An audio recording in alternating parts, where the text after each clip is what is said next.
Jona. Ek sal kans gee as jy nie weet waar dit is nie om in jou indeks te kyk. Jona hoofstuk 1. Ons gaan by vers 17 begin.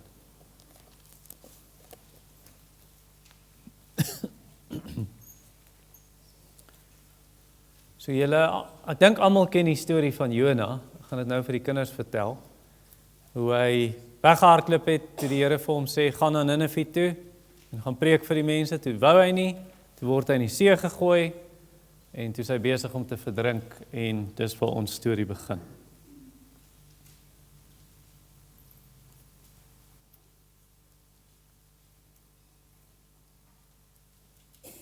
Hoor nog so 'n bladsy of 2. Jona 1 vers 17. Die Here het dit so beskik dat 'n groot vis Jona insluk. En hy was 3 dae en 3 nagte lank in die vis se maag.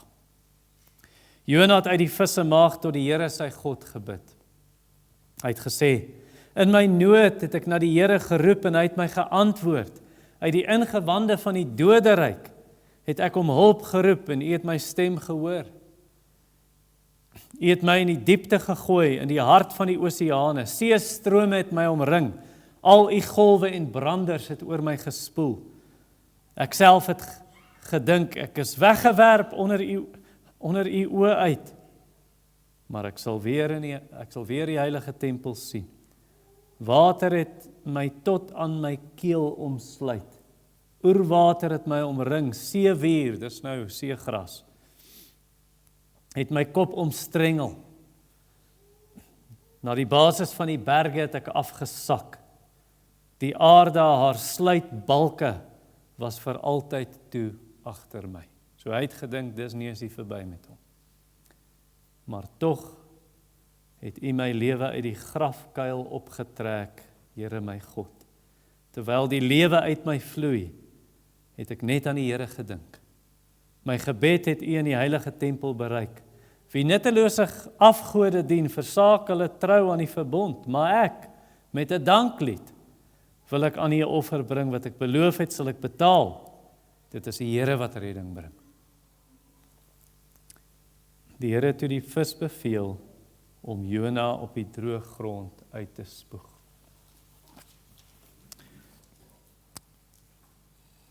Tweede Korintiërs hoofstuk 1.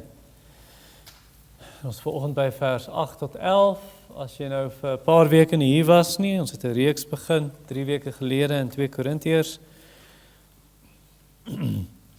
en vanoggend dan vers 8 tot 11.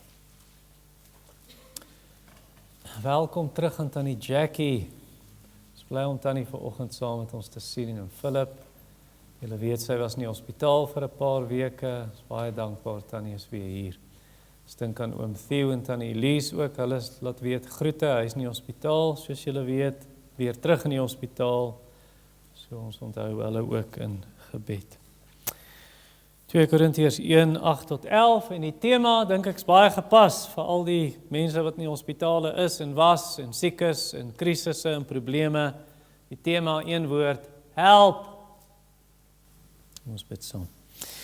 Hemelse Vader, en ons wil U aanroep om hulp vir oom Theo wat in die hospitaal is. Vir Tannie Elise wat swaar trek, vir oom Philip en Tannie Jackie, vir Jaco en Sareta, met klein Emily wat sukkel, Here.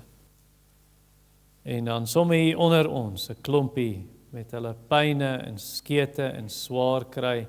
En dan mense van wie ons geneig is om te vergeet, want hulle is nou amper permanent nie hiermee nie. Met regtig kwale en pyne, siektes, ouderdom. En ons bring elke een van U mense voor U, Here. U ken hulle by die naam. En ons bid om genade. En ook vir ons van ons hier woord hoor, is mense wat nie sê wat hulle voel nie. Mense wat nie hulle behoeftes bekend maak nie, en hulle sukkel. Hulle sukkel net om kop bo water te hou, het voel hulle verdrink. En hulle sien nie hoop nie. En ons bid, Here, dat U ons bemoedig vandag uit U woord. Amen. So wat sê die wêreld vir jou as jy in 'n krisis is? Dit kom eintlik van voor Christus af, die Grieke het dit begin, Aesop's Fables. Heaven helps those who help themselves. En toe Benjamin Franklin het mooier gestel in die 1700s, God helps those who help themselves. Is dit waar? Wat van mense wat voel ek kan nie meer nie? Wat van mense wat voel ek kan myself nie eers help nie? Wat van mense wat voel ek het alles probeer en niks help nie? Wat van mense wat sê maar ek weet nie hoe nie? Wat van mense wat voel ek is in 'n plek van uiterste wanhoop?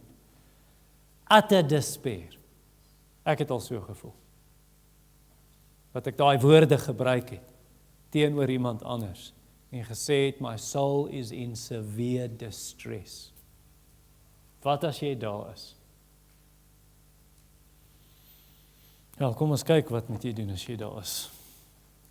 Vers 8 tot 11. Want broers, ons wil nie hê julle moet onkundig wees oor die verdrukking wat ons in Asië beleef het nie. Die swaar kry wat ons verduur het, ver bo ons kragte, sodat ons selfs aan die lewe gewanhoop het. Trouwens, wat ons self betref, het ons al as ware die doodsvonnis oor ons ontvang. Maar dit was sodat ons nie op onsself sou vertrou nie, maar op God, wat die dooies opwek. Op hom wat ons uit so 'n groot doodsgevaar gered het, en sal red, is ons hoop gevestig, dat hy ons weer sal uitred. Hiertoe dra julle ook by deur julle gebede vir ons, sodat deur bemiddeling van baie mense, namens ons dankbetuig kan word vir die genadegawe aan ons. So eerstens gaan ons kyk na uiterste wanhoop, in Engels utter despair. En dis in vers 8 en 9. Nou Paulus het verskriklik erg gely toe hy in Asië was. Nou moenie dink aan Asië soos wat julle nou geleer het in aardrykskunde, of ek weet nie wat die nuwe naam vir aardrykskunde is nie. Wat's dit? Ons moet 'n ander naam vir aardrykskunde, social studies, aardrykskunde en geskiedenis, gaan dit nie saam nie. OK. Ekskuus? Geografie. Baie dankie. Nou kom ons kyk na ons geografie op die skerm, asseblief. So daar's Asië vandag. Wanneer ons sê Asië, dis wat ons bedoel. Die grootste kontinent op ons planeet. Maar Asië in Paulus se tyd het so gelyk, volgende een. So daar is Afrika, Noord-Afrika, en daar met die rooi kring, en ek het so 'n rooi blokkie, so snaakse vormpie daar gesit. Daai rooi blokkie binne die kring, net daai klein stukkie in die westelike deel van Turkye, dis Asië in Paulus se tyd. So kom ons zoom bietjie in. So daar het jy Asië in die tyd van Paulus, en die hoofstad in Asië is Efese. En die 7 gemeentes in Openbaring is almal daar in Asië. En dan, dis waar Paulus, hy skryf nou 'n brief vir die mense in Korinthe, die rooi X aan die linkerkant, die rooi kruis, in suide van Griekeland in Achaia provinsie, dankie. So Paulus sê in vers 8, as jy met jou Bybel oop hou asseblief, want broers, ons wil nie julle moet onkundig wees oor die verdrukking wat ons in Asië beleef het nie. Dit was so erg geweest, hy was ver bo ons kragte. Nou, hy sê nie wat dit was nie. Nou, as jy lees wat gebeur het met hom in Asië, in Efese spesifiek, in Handelinge 19, dan sien jy hoe swaar Paulus gekry het, dat opstande begin kom deur Demetrius die silversmid, riots in Engels. En hulle wou vir Paulus doodmaak, as hulle hom in die hande kon kry. En dat selfs Paulus se vriende wat hoog op was in die regering, het vir hom gesê, Paulus, moenie in die teater ingaan nie, hulle sal vir jou doodmaak. En dat Paulus moes vlug uit Efese. Ons lees in 1 Korintiërs 15:32, so in Paulus se eerste brief aan hierdie gemeente, dat hy teen wilde diere geveg het. Nou ek weet nie, is dit mense wat soos wilde diere opgetree het, of is dit regtig erg in die arena wat hulle hom vir die leeu's gegooi het. En hy het dit oorleef op 'n manier. Maar hy praat van wilde diere. En dan lees ons in 1 Korintiërs 16 vers 9, ek dink dis waarna hy verwys, waar hy sê daar's baie vyande. So hy sê nie hier vir ons wat bedoel hy nie. Al wat ons weet, dit was so erg, Paulus het gedink hy gaan doodgaan. Hy het gedink daar's geen meer uitkomkans vir my nie. So verskriklike omstandighede wat hy deurgemaak het. Nou, wanneer hy sê hier in vers 8, ons wil nie julle moet onkundig wees oor die verdrukking nie, daai praat nie van druk van buite nie. Die Griekse woord daar beteken druk van binnekant. Jy voel of jy in 'n noute is en jy het geen uitweg vir jou nie, geen uitkomkans nie. Dis waarvan dit praat. Ek kan vir julle 'n illustrasie hiervan gee. Ek het entevrees. Ek's bang vir noutes en daar's 'n rede hoekom ek entevrees het. Want my broer, voor ons in die skool was, toe sê hy eendag vir my, klim in die yskas. En dan maak ons jou toe en kyk jy hoe sit daar binne. En daai yskas, dis nie die yskas van vandag met net 'n rubber, jy weet jy kan hom oopstoot, hy klik. So hy's toe. En ek's binne daai yskas en ek's benoud. En toe 'n ander keer, toe kuier ons by my ouma en hy sit my in die tas, die vakansietas. Hy sê klim in daai tas. Toe stoot hy my onder die bed in. En ek kan nie uit nie, ek probeer daai ding oopmaak. Dis waarvan Paulus hier praat. Dis so 'n benoudheid wat jy voel en jy voel daar's geen uitkomkans nie. Dis wat Paulus beleef het. En hy sê vir die Korintiërs in vers 8, ons wil nie hê julle moet onkundig wees oor daai swaar kry nie. Hoekom wil hy hê hulle moet weet? Ek dink daar's 'n paar redes hoekom hy wil hê die Korintiërs moet hiervan weet. Hy wil nie hê hulle moet die valse leraars volg nie. Onthou nou daar's valse apostels wat in die kerk ingekom het, hoofstuk 11 vers 5. Hy noem hulle superapostels. Sarkasties oor die superapostels. Hierdie apostels, hulle is ryk, hulle is suksesvol, hulle is populêr, luister na ons, maar hulle het nog nie 'n dag se swaar kry vir die Here Jesus deurgemaak in hulle hele lewe nie. En Paulus wil sê, moenie daai mense aanbid nie. Moenie daai ouens aanbid en voor hulle buig, o, julle is so spesiaal. Moenie eers goeie predikante aanbid nie. Moenie eers goeie predikers op YouTube, jou celebrity predikers van wie jy so hou. Moenie eers te veel maak van hulle nie. Paulus sou vir jou sê, as hy vandag gestaan het, moenie te veel maak van my nie.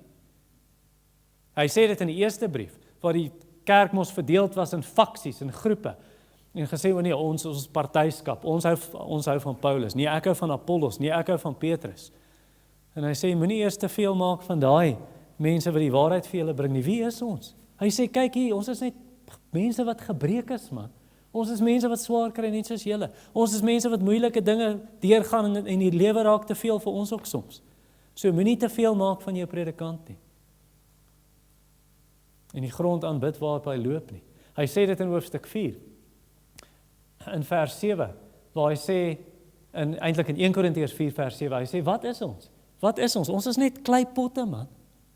Ons is net erdekruike, ons is stikkend, ons is breekbaar.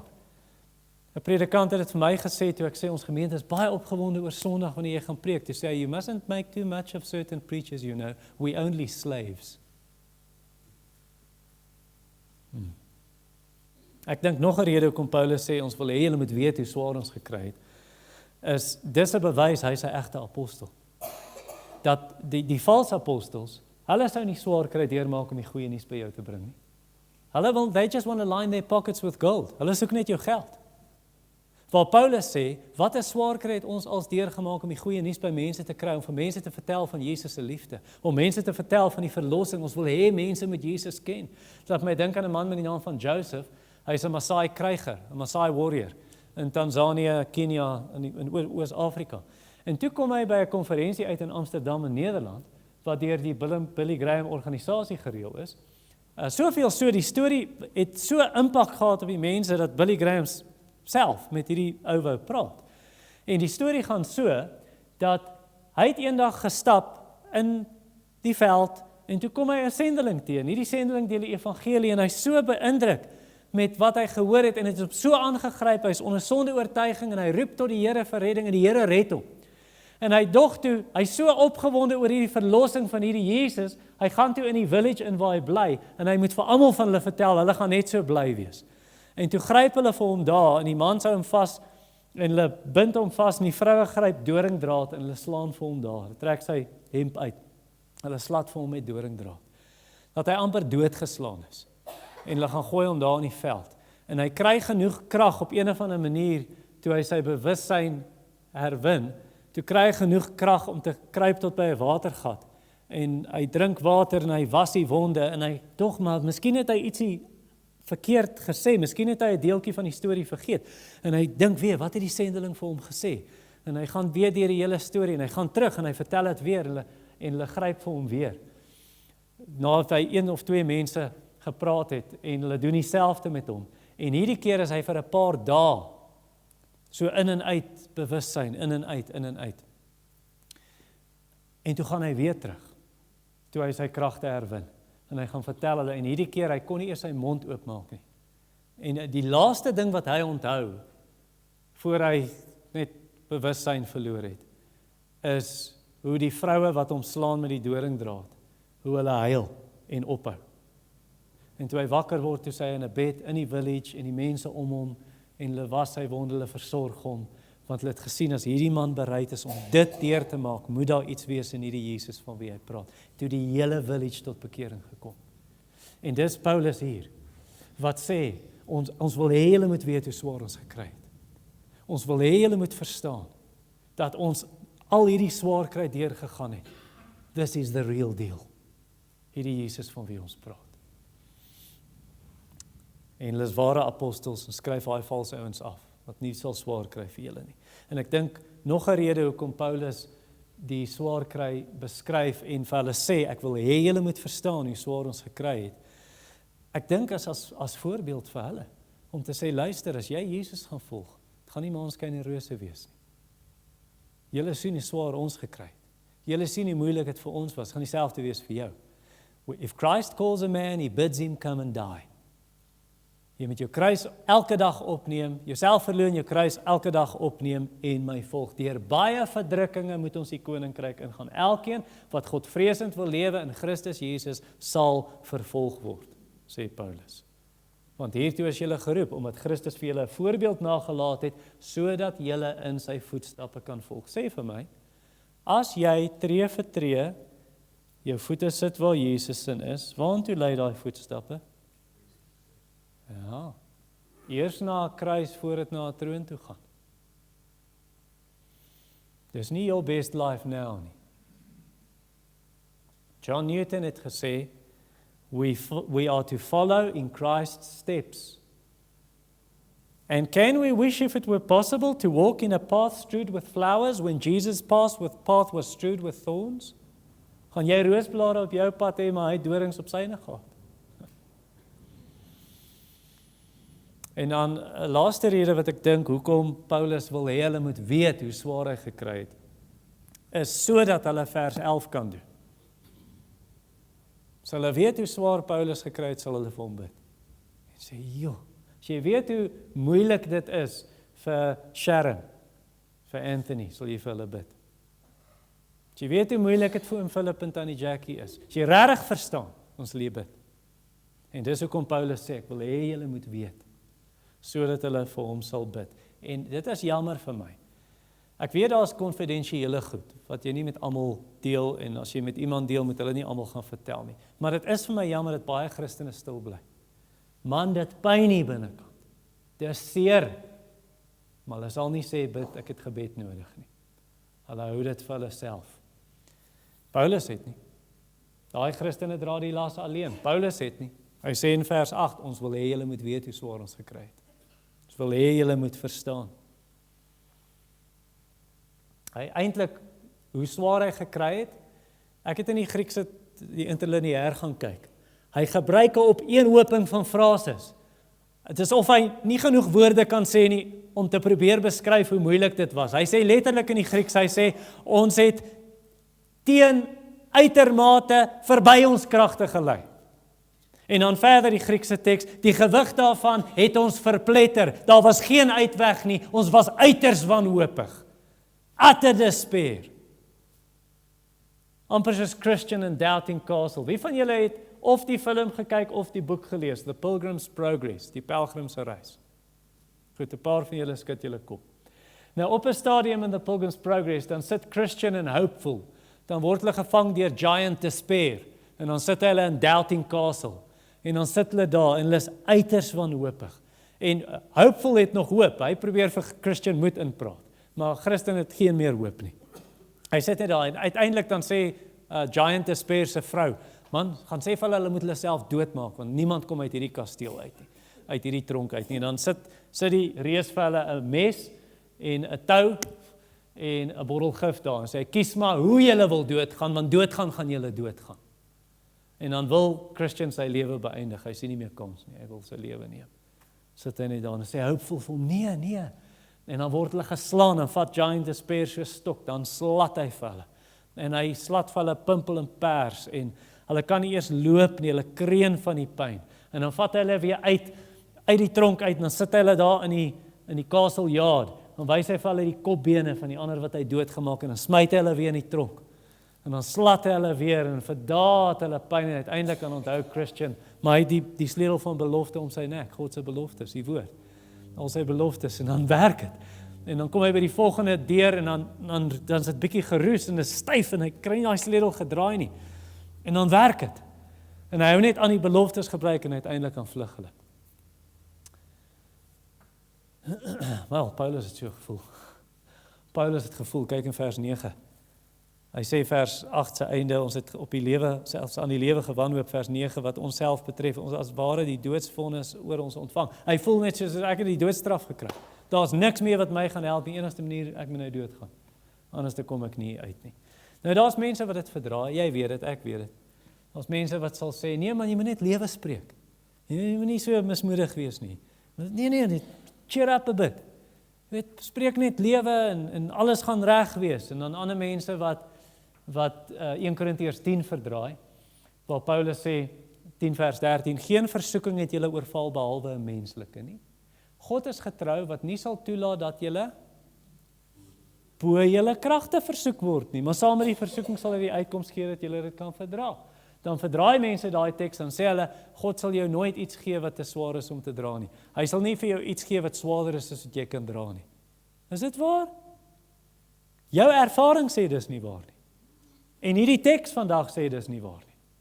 Paulus praat van versoeking in 1 Korintiërs 13, nie van beproewing nie. Hier praat hy van beproewing.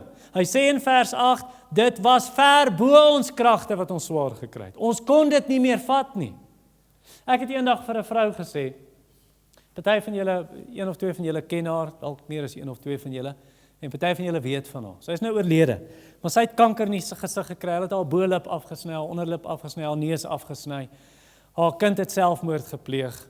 Hulle is in hulle huis aangehou op 'n stadium vasgebind vir die hele nag. Die ouens gedreig, hulle gaan hulle doodmaak. Hulle het verskriklike goed deurgegaan, maar toe haar seun selfmoord pleeg, toe gaan sien ek haar na man. Ek besoek hulle. En ek sit daar by hulle en ek probeer hulle troos uit die Bybel. En ek begin en ek sê, ek weet 1 Korintiërs 10 vers 13 sê, God sal jou nie bo jou krag. Ja, sy spring toe en sy sê, ek weet mense sê, die Here sal jou nie iets gee meer as wat jy kan dra nie, maar hierdie is meer as wat ek kan dra. Maar ek was nie klaar nie, want ek wou by hierdie teks kom. Om te sê, daar is sulke tye in 'n Christen se lewe. Jy voel, ek kan dit nie meer vat nie. Kan nie verder nie. Het jy al ooit so gevoel? Wie is party van julle vanoggend, jy voel nou so? Jy voel, daar is nie 'n uitkomkans vir my nie. En jy het alles probeer. Al die ander dinge. In vers 9, hy sê, asof die doodsvonnis oor ons gekom het, tweede deel van die vers, sê hy dat ons nie op onsself sou vertrou nie. En jy het nou al daai goed probeer. Jy het die pep talk probeer met jouself. Jy praat net met jouself moed in. Nee, ek moet net myself praat en ek moet net begin positief dink. Power of positive thinking.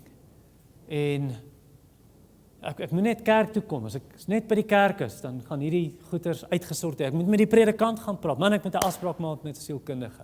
Ek moet 'n psigiater gaan sien. Ek moet pille drink. As die dokter net vir my medisyne kan gee. Ek moet by die dokter uitkom en ek moet net reg eet. As jy net reg eet, dis omdat jy junk eet, man. So kom jy voel soos jy voel. Net reg begin eet en bietjie oefen en dan gaan dinge beter raak, gaan beter voel. En dalk het ek 'n sabbatical nodig, 'n sabbatsrus nodig, net 'n vakansie, net 'n breek kry, goeie rus en dan sal Bob jou ankel alles is weer reg. En dalk my familie kan my help. Of ek met vriende gaan praat, net bietjie mense om my hê en dan sal ek nie so goor voel nie. En weet jy, Absa kan jou help. Vra vir Anneke. Sy het vir Absa gewerk. Het maak 'n lening. Sy was daarom nou nie in daai kant van Absa nie. Maak 'n lening met die bank en koop goed. Koop nuwe goed en dan voel jy daarin beter en jy lyk beter en dalk sal die internet jou help. Jy weet, ons het AI nou. Artificial intelligence of dalk net ou Google. Jy tik in op die internet, wat moet ek doen? Ek het hierdie krisis. Of jy's daarom 'n geleerde mens. Jy het 'n graad agter jou naam, dalk meer as een, dalk nagraad. Dalk jy 'n meestersgraad of 'n doktersgraad en Jy's 'n slim mens, dink net. Sit net bietjie stil en dink. En jy sal hierdie probleem kan uitwerk. Of jy het darm al lewenservaring, jy is oor 60. Jy het so die ervaring is aan jou kant, onthou jy nou wat jy voorheen gedoen het, en jy het al daai goed probeer en niks werk nie. Niks. Wat is die oplossing? Tweede deel van vers 9. Dit was sodat ons, al hierdie swaar, sodat ons nie op onsself sou vertrou nie, maar op God, wat die dooies opwek.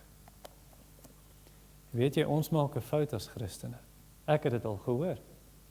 En ek het dit al gedoen ook. Jy probeer al hierdie ander dinge. En dan sê jy, na niks gewerk het nie, sê jy, al wat ons nou kan doen is bid. So asof dit jou laaste uitweg moet wees. Eintlik moet dit die eerste uitweg wees. Is na die Here toe gaan.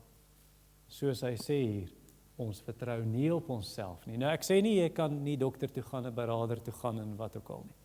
Ek sê, daar is nie die eerste uitweg nie. Jou eerste weg is om na die Here toe te gaan. En tot hom te roep. Hoe vertrou jy op God?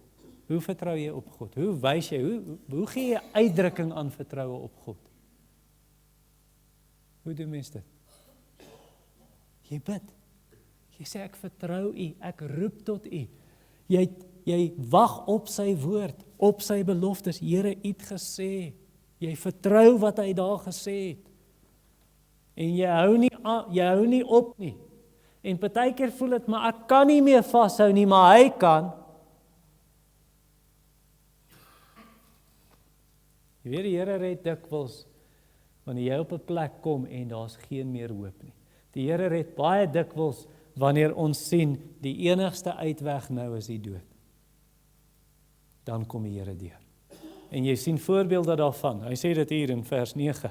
Hy sê het voel of ons die doodstraf ontvang het, maar dit het gebeur sodat ons nie onsself sou vertrou nie, maar God wat die dooies kan opwek.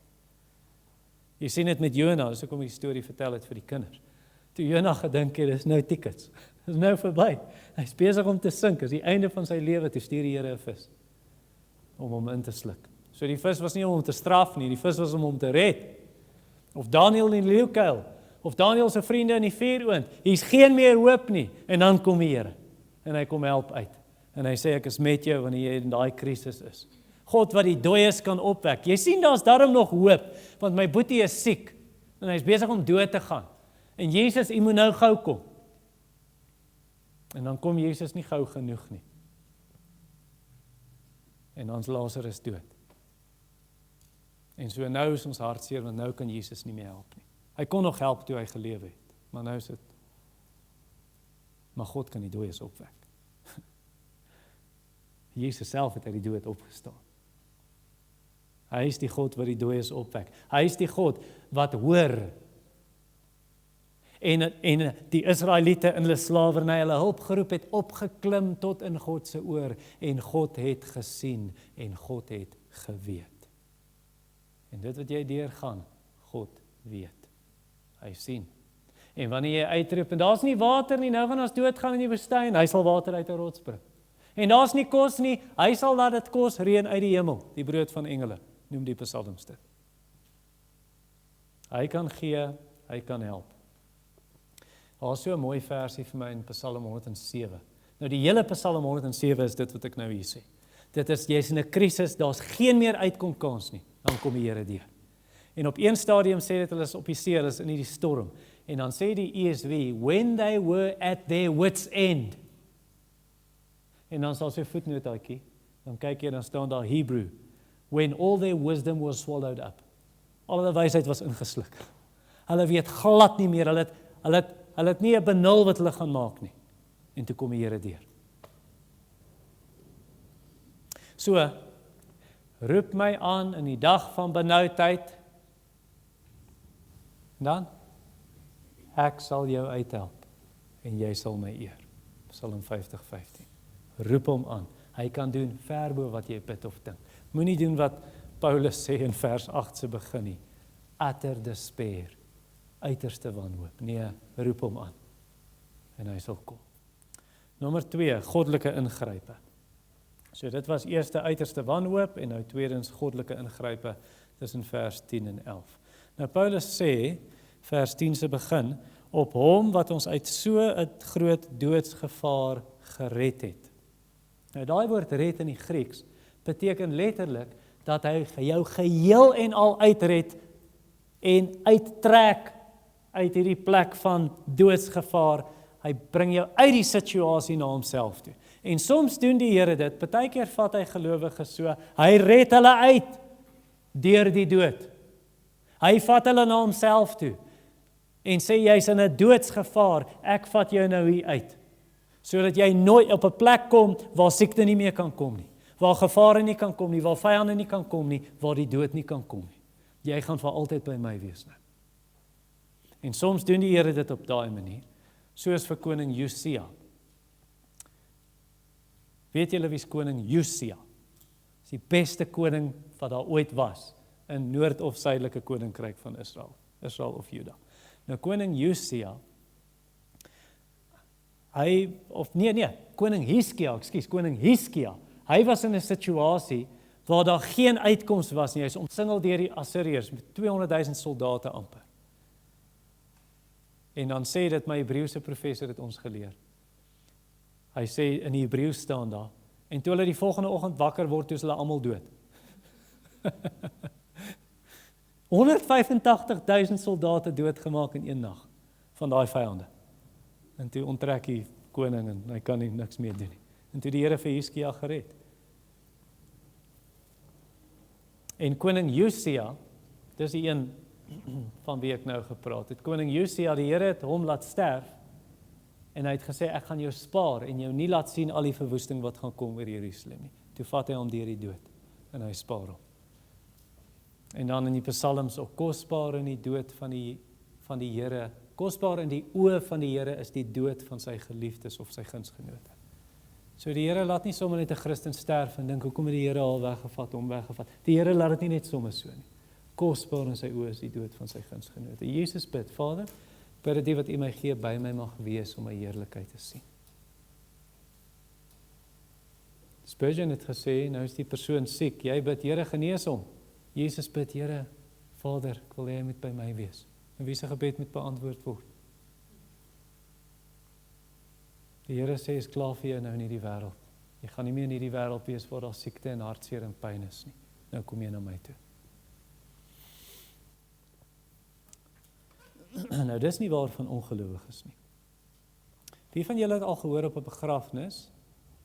Of net iemand gaan dood, iemand het bitter erg gely, verskriklike pyn gehad, siek gewees en hulle gaan dood. En is nie 'n Christen nie, en almal daar weet, daai was 'n goddelose persoon en ons sê mense, daarom ly hy nou nie meer nie. Dis nie waar nie. Die lyding is nou erger as ooit. So dis nie waar van ongelowiges nie. Om te sê die Here het hulle verlos nou van die pyn, hulle is nie meer hier nie. Dis nie waar nie. Maar selfs al sou die Here daai ongelowige gesond maak, of uit een of ander doodsgevaar het. Kom ons sê vers 10 se begin, die Here het ons uit hierdie doodsgevaar. Kom ons sê die Here red nou hierdie ongelowige van die siekte, genees hom, of hier's 'n ander krisis, amper dood en die Here spaar hulle. Wat help dit? Die Here het jou daarvan verlos, maar as jy doodgaan, jy gaan doodgaan in jou sonde en die dood gaan soos 'n byl op jou val. Wat help dit? Of Satan sleep jou soos 'n leeu, sy prooi sleep, wanneer jy sterf, soos Judas, Satan het in hom ingevaar, voor hy dood is, en na pleeg hy sleep hom na die dood toe, hy hang homself in, Judas het na sy eie plek toe gaan, sy handelinge. Wat help dit? Mense is bestem om eenmaal te sterf, daarna die oordeel, so dit help nie, jy sê oor die Here het my genees, of die Here het my uit 'n doodsgevaar gered, maar jy ken hom nie. Jy is nog besig met jou sonde, jy is nog vas in die net van sonde. So kan ek jou vanoggend vra, en jy moet dit eerlik antwoord, soos ek vir die kinders gesê het, moet nou nie jou kop so skud of so maak nie. Antwoord net saggies in jou gedagtes. Is hier iemand hier vandag, sonde het jou verstrengel, jy is soos ivy wat om jou klim, jy kry sekere rankplante, hulle klim om 'n boom, hulle sal daai boom doodmaak, hulle sal 'n muur omtrek. Is sonde so in jou lewe, is besig om jou om te trek? En jy kan nie uit nie. Jy het al probeer, en dit verstik jou. Wel, dan wil ek vir jou sê, doen wat Paulus gedoen het. Hy sê, hy het ons verlos uit hierdie doodsgevaar. In Romeine sê hy, wie sal my verlos van hierdie doodsliggaam? Wie sal my verlos van hierdie doodsliggaam? Dank God deur Christus Jesus ons Here. Of die verlosser sal kom uit Sion, en hy sal verlos, hy sal hulle red, hy sal hulle sondes vergewe. Of in Kolossense waar hy sê, He delivered us, die Engels sê, He delivered us from the domain of darkness and transferred us to the kingdom of His beloved Son, through whom we have redemption, the forgiveness of sins. Kom na Jesus, kom na Christus. Of Christus wat ons verlos, hierdie is alles dieselfde Griekse woord hier as red. Deliver, rescue, He rescues us. Christus wat ons verlos van die komende oordeel, die komende toorn, die wraak, die straf wat kom oor sondaars. Christus verlos ons daarvan. Nou, hoekom verlos Jesus ons daarvan? Jesus verlos ons daarvan, want hy was op 'n plek waar hy in doodsbenoudheid en doodsgevaar was, and he was not delivered. Hulle het hom gespot en vir hom gelag en gesê, verlos jouself as jy die seun van God is. Ek het jare terug, ek het 'n boek gelees, 2 boeke van die ou, of 3 boeke van die ou en 'n paar preke geluister. En die ou, toe ek 'n student was, toe sê hy was 'n klein seentjie, 'n jong seentjie. En ek kan nie onthou het hy 'n film gekyk en of het hy 'n storie gehoor van Jesus aan die kruis. En toe hoor hy hoe spot hulle vir Jesus en sê, as jy die seun van God is, kom van die kruis af en dan sal ons in jou glo. Kom, red jouself nou. Jy kom ons ander red, maar jy kan jouself nie red nie. En hy het so op die punt van sy stoel gesit, of het was 'n toneel, 'n opvoering, 'n konsert wat mense dit nou uitgebeeld het. Hy sê hy sit op die punt van sy stoel en hy dink net, "Go Jesus, kom van die kruis af. Wys hulle hy is die seun van God. Verpletter hulle, verslaan die vyande." Hy was so teleurgestel toe hy daai storie kyk en of die opvoering en Jesus kom nie van die kruis af nie. En eers later in sy lewe toe hy nou regtig die Here leer ken, toe verstaan hy, dis hoekom ons verlos is, want hy het hom nie self van daai kruis afgebring nie. Glo jy dit?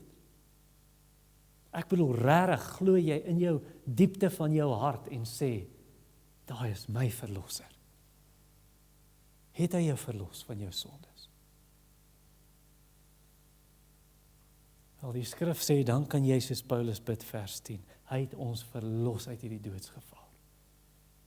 En dan enige ander gevaar, dat jy die Onse Vader kan bid, lei ons nie in die versoeking nie, maar verlos ons van die bose.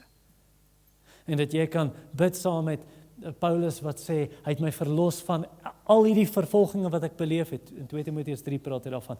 Die Here het my uit hulle almal gered. He's delivered me from them all. En hy het my verlos uit die leeu se bek. En hy sal my verlos van elke bose daad en veilig tot in sy hemelse koninkryk bring. En hy het net soos hy Lot gered het, ons moet dit in Engels sê, in the nick of time. Net soos hy Lot gered het uit Sodom. Amper soos asof hy uit die vuur geruk is. So weet die Here hoe om sy kinders van elke verdrukking, elke benoudheid uit te red. 2 Petrus hoofstuk 2 vers 9. Hy weet hoe om ons uit beproewing te red. Klein Samuel Rutherford, ek het laasweek vanoggend gepraat, hy was in die tronk en toe skryf hy al daai briewe. En dit word vertel dat toe Samuel Rutherford 'n klein seentjie was, toe val hy in 'n put en daar was water in die put. En toe sy boeties kon hom nie uitkry nie en toe hardloop hulle is in Skotland en hulle hardloop om hulp te gaan kry. En toe hulle terugkom, toe sit hy buite die put en hy drup en hy sê, "A bonny white man came and rescued me." A bonny white man. Wonder of dit 'n engel was. En partykeer as jy in doodsgevaar en jy weet dit nie eers nie en die Here red jou. Jy vind later uit. Augustinus. Hy's op pad om by 'n plek te gaan preek in Noord-Afrika. En toe die gids per ongeluk die verkeerde pad gevat. En toe hy by die plek uitkom, toe sê die mense, hulle het jou ingewag om die pad om jou te vermoor. Hoe het jy dit gemaak? Die gids het die verkeerde pad gevat. Die Here het hom verlos. Nou het die Here jou gered. Het jy so 'n storie wat jy kan vertel, wat jy in doodsgevaar was? Dit was hitte. Het sy siekte of regtig 'n ander geval waar jy amper dood was, en die Here het jou uitgered. Party van julle het sulke stories uit julle kinderdae dalk. En jy kan dit vertel, maar nou is daar party van dieselfde mense wat dit sê. Nou as jy in 'n nuwe krisis, jy staan voor 'n nuwe gevaar en nou begin jy twyfel. Wag 'n bietjie. Iets is verkeerd hierso. Die Here wat jou gered het, kan hy dit nie weer doen nie. En kan hy dit nie in die toekoms weer doen as vir die gevare wat voor lê nie. Kyk wat sê hy in vers 11. Of vers 10. Op hom wat ons uit so groot doodsgevaar gered het, sal red, is ons hoop gevestig dat hy ons weer sal uitred. Verlede, hede, toekoms. Jy kan daai Here vertrou. As jy twyfel, nou staan jy voor daai krisis in jou lewe, jy voel ek kan nie meer nie. Kyk terug en dink maar kyk hoe hierdie Here my al gehelp. Hoekom sal hy nie weer nie? En vertrou. Martin Holt, hy het hierdie reeltjies van John Newton aangehaal. Dikwels. His love in time past forbids me to think he'll leave me at last in trouble to sink. Kan ek dit weer sê? His love in time past forbids me to think he'll leave me at last in trouble to sink. Hy sal nie jou los nie. Hy sal jou weer help. Hoe red hy ons? Wat sê vers 11? Hoe red hy? Wat sê dit? Ja, genade, maar hoe kom hy genade? Roef? Gebed. Dis hoe jy red. Eerste Jesus wat vir jou bid, want Jesus het gebid, Vader, ek bid nie dat U hulle uit die wêreld neem nie, maar dat U hulle van die bose bewaar. Johannes 17:15. So Jesus tree vir jou in, net soos die hoëpriester. Onthou julle die hoëpriester in die Ou Testament? Hy het edelstene gehad, hy het so 'n borsplaat gehad, ons het 12 edelstene. Hoekom 12? 12 stamme. Wat het op daai edelstene gestaan? Gegraveer. Elke stam se naam. Op elke steen is daar een van die stamme se name. Weet julle dat hy die stamme se name ook op sy skouers gehad het? Ja, hy het 2 stene gehad, een op elke skouer, 6 van die stamme se name hier gegraveer, 6 hier. Wat is die prentjie? Die teks sê vir jou wat dit beteken. Eksodus 28, dat as die hoëpriester voor God gaan, dan dra hy die volk op sy hart en hy dra hulle op sy skouers. Dis wat Jesus vir jou is. Hy dra jou op sy hart wanneer hy vir jou bid. Hy bring jou voor die Vader en hy dra jou laste op sy skouers. En hy kom voor die Vader. Het Jesus nog die letsels van die spykers in sy hande? Julle onthou na die opstanding, sê hy vir Thomas, kom hier. En Johannes in Openbaring sê, ek het hom in die hemel gesien, soos 'n lam wat geslag is. Hoekom is daai merke nog daar? Seker 'n paar redes. Maar een rede is, hy bring dit altyd voor die Vader en sê, Vader, bid vir hierdie kind van my, wat deur hierdie krisis gaan.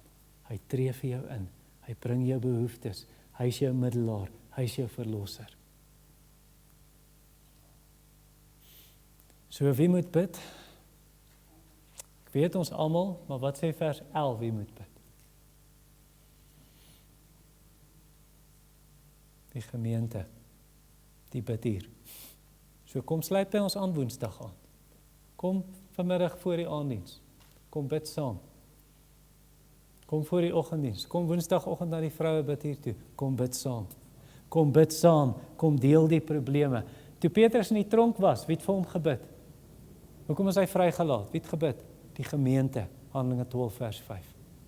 Ek het 'n vriend, hulle het 'n groot krisis in hulle gemeente. Hy is baie hartseer daaroor. Oor 'n jong man wat baie toegewy was in daai gemeente. En toe het hy nou die pad van sonde gekies. En hy wil hom nie bekeer nie. Tot op 'n punt wat hulle dit nou voor die gemeente moes bring. Weet jy wat die gemeente gedoen? Hulle het saam gevas en gebid vir daai jong man. En hulle vertrou die Here en hulle soek die Here vir hom. Vir uitkoms. So, Paulus sê hier vers 11, hiertoe dra julle by deur julle gebede vir ons. Nou, hoekom moet die gemeente bid? Hoekom moet jy sê, hoorie, ek het hierdie las, bid saam met my? Jy kan dit myself doen by die huis, man. Dit is mos nie nodig dat die gemeente vir jou bid nie. Dit is nie asof 10 gebede is meer effektief as 1 man se gebed nie. Dis hoe die heidene bid. Hulle dink ons moet petisies kry. Meer moet bid. Stuur die WhatsApp, moenie die ketting breek nie. Jesus sê die heidene dink deur baie woorde gaan hulle verhoor word. So hoekom moet baie saam bid as jy dit alleen kan doen? Ja, ons dra mekaar se laste. Maar kyk aan die einde van vers 11. Wie gaan dankie sê as jy gebid het en die Here antwoord jou en hy help jou uit daai onmoontlike krisis? Wie gaan dankie sê? Jy. Wie gaan dankie sê as die hele gemeente saam gebid het? Die hele gemeente. Daar gaan baie danksegginge en lofgesange en getuienisse wees wat vertel wat die Here gedoen het. So kom deel dit. Kom deel dit. Net nie vergeet om te dank nie. Rolf, jy verwys dikwels na die 10 melaatses. En toe het net een teruggedraai en dankie kom sê. Dit moet nie so wees nie. As die Here uitgehelp het, moet daar baie danksegging wees. Anders is jy soos boere. Kom ons sê die boere roep 'n biddag vir reën uit, want daar's 'n droogte iewers. Nou bid hulle almal biddag vir reën en dan kom die reën en dan het jy gehoor daarna dan het hulle nog 'n biddag vir danksegging. Nee, of hulle kla, of hulle dank glad nie, of hulle kla nie, nou reën te veel, nou moet die Here die reën laat stop. Vader, werk hierdie woord in die harte in vanoggend soos kunsmis in die grond. Ploeg die harte om, Here, en maak dit vrugbaar met gebede, lei dit nat met trane, en laat dit 'n oes van danksegging en lofprysing voortbring. In Jesus naam, amen.